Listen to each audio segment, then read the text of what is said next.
Saudara-saudara sekalian, hizib itu apa? Hizib itu adalah wirid, amalan yang disusun oleh al-allamah, oleh ulama yang unggul dan luas ilmu pengetahuannya, yakni ulama yang telah sampai ke maqam al-arif billah. Seperti contohnya Asy-Syaikh Abdul Qadir Al-Jailani. Asy-Syaikh Abdul Qadir Al-Jailani bergelar Sultanul Aulia, maknanya raja dari segala para wali.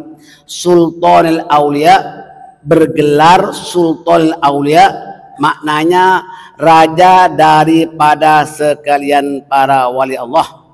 Al-Arif Billah ataupun Al-Arif As-Samadani itu gelaran yang diberikan kepada Asy-Syaikh Abdul Qadir Al-Jailani. Saudara sekalian, wirid dan amalan para ulama tasawuf, kebanyakan para ulama tasawuf dan ulama salaf yang soleh itu mengamalkan sesuatu zikir dan wirid secara rutin dan konsisten yang disusun oleh para imam yang arif billah dan para aulia, seperti amalan rotibul haddad, rotib ataupun hizib. Amalan rotib pada lazimnya diamalkan secara berjamaah pada waktu tertentu. Kalau di Singapura lazimnya di Masjid Ba'alwi itu diadakan, dibaca secara beramai-ramai setiap hari Kamis petang. Manakala hizib diamalkan secara perseorangan, tak boleh beramai-ramai. Hizib itu diamalkan secara perseorangan mengikut kaidah yang telah ditentukan oleh yang mengijazahkan. Saudara, terdapat bermacam-macam nama rotib dan hizib. Ada kalanya dinisbahkan kepada orang yang menyusunnya, seperti rotibul haddad disusun oleh Al-Imam Al-Habib Abdullah bin Alawi Al-Haddad.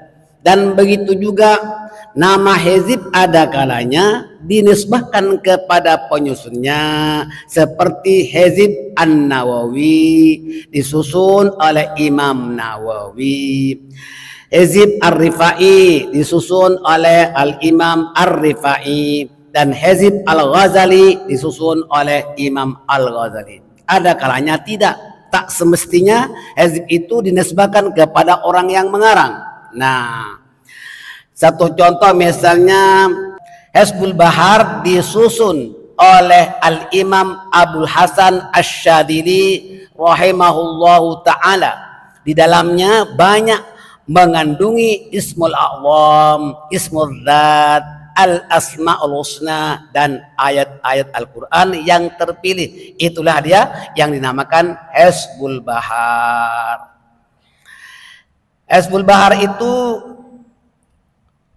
karangan Al-Imam Abul Hasan Asy-Syadzili, tak dinamakan hizib Abul Hasan, tapi dinamakan Hizbul Bahar, yaitu bermula dengan Ya Aliyu, Ya Azimu, Ya Halimu, Ya Alimu anta Rabbi wa ilmuka hasbi fa ni'mar Rabbu Rabbi wa ni'mal hasbu hasbi tansuru man tasya'u wa antal azizul hakim. Itu permulaan daripada Hizbul Bahar. Saudara sekalian, kita lihat lagi di dalam rotibul haddad, dalam berbagai-bagai zikir yang maksur dan dianjurkan oleh Rasulullah Shallallahu Alaihi Wasallam. Begitu juga di dalam hizib terdapat ayat-ayat Al-Quran pilihan, Asma'ul Husna dan kalimat-kalimat tauhid. Tapi dipilih sesuai dengan maksud dan tujuan hizib itu. Faedah dan kaidahnya daripada Ratibul Haddad telah diterangkan dengan luas dan mendalam dalam kitab Syarah Ratibul Haddad karya Al-Habib Alawi bin Ahmad bin Hasan bin Abdullah bin Alawi rahimahullahu ta'ala.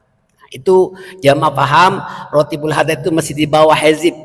Kalau Ratibul Haddad dibaca beramai-ramai, tapi kalau hizib dibaca secara perseorangan, dan itu mesti mendapat ijazah daripada gurunya. Nah, ijazah itu berguru, gurunya itu memahami dan mengetahui siapa yang wajar mendapat ijazah. Ijazah yang diijazahkan itu artinya apa? Dia bukan sembarangan orang. Kalau bacaannya tak fasih, dia tak akan ijazahkan. Mesti orang itu bacaannya fasih dan tidak meninggalkan perintah-perintah Allah Subhanahu wa taala. Artinya orang yang sudah mantap imannya.